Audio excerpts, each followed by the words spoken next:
everyone, welcome back to Social Diaries. So let's talk about people who somehow make unboxing cereal look cool. Influencers. Influencers are literally today's celebrities. No Bollywood debut, no record deal, just a ring light, a camera, and dream.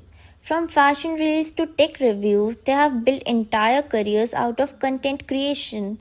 But let's be honest, it's not all free PR packages and brand collabs. Being an influencer is actually a full time hustle. Consistency, creativity, and sprinkle of algorithm luck.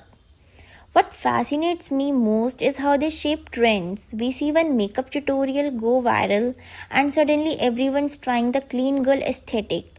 Or one food vlogger post a new snack, and boom, it's sold out everywhere. Still, there is a pressure too to always look good, sound smart, stay relevant. It's like living your whole life under public Wi Fi. Everyone is watching. So, hats off to creators who keep it real and use their platform for good. They are redefining fame not by being unreachable but by being relatable. Alright, fam, that's a wrap up on today influencer talk. Join me next time as we explore how social media affects mental health. Till then, don't forget to post but also to pause.